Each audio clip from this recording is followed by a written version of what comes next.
మంచినీళ్లు తాగి కడుపు నింపుకోవాలని చూస్తున్నావా పార్వతి?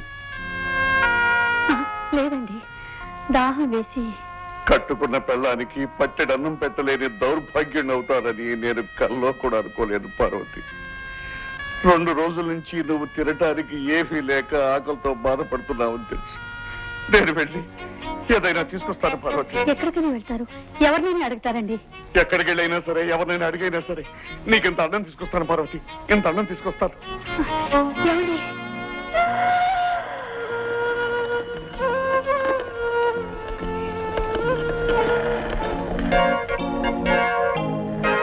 మొత్తానికి వాళ్ళందరినీ ఒక ఆట ఆడించాం. అప్పుడే ఏమైంది? ఇంకా ముందుంది వాళ్ళకి ముసల పండగ. అన్నట్టు ఒకసారి లాయర్ గారింటికి పోని, ఆయనతో ఒక విషయం మాట్లాడాలి. ఏమిటి గోపి హఠాత్తుగా ఆలోచనలో పడ్డా? ఆ లాయర్ సంగతి గుర్తు రాగానే మా తాతయ్య, మా అమ్మ, మా ఊరు గుర్తొచ్చాయి. దిగులు పడక గోపి, త్వరలోనే సమస్యలన్నీ తీరిపోయి నువ్వు నేను ఒకటవుతావు.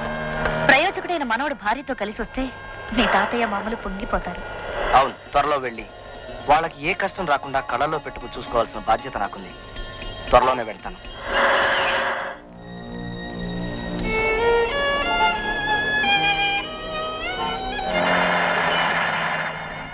పార్వతి, పార్వతి.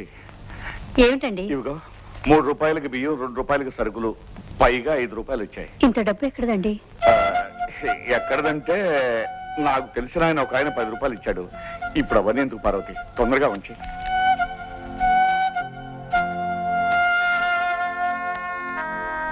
ఇదిగోనండి, మీకోసం భోజనం సిద్ధంగా ఉంచాను. ఎక్కడదా పార్వతి? అదే, అది ఓ పెద్దింటి ఆవిడ 10 మంది ముత్తైదులకు భోజనం పెడతానని మొక్కుకుందట.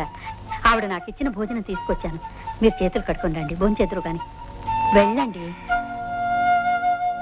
నిలువలేను నిదురపోను, ఆశలు చేసిన అల్లరిలో, అల్లరి ఊహల లాహిరిలో, పొడిలో పేరంటాలే ఆడే అందాలేవు. నిలుపలే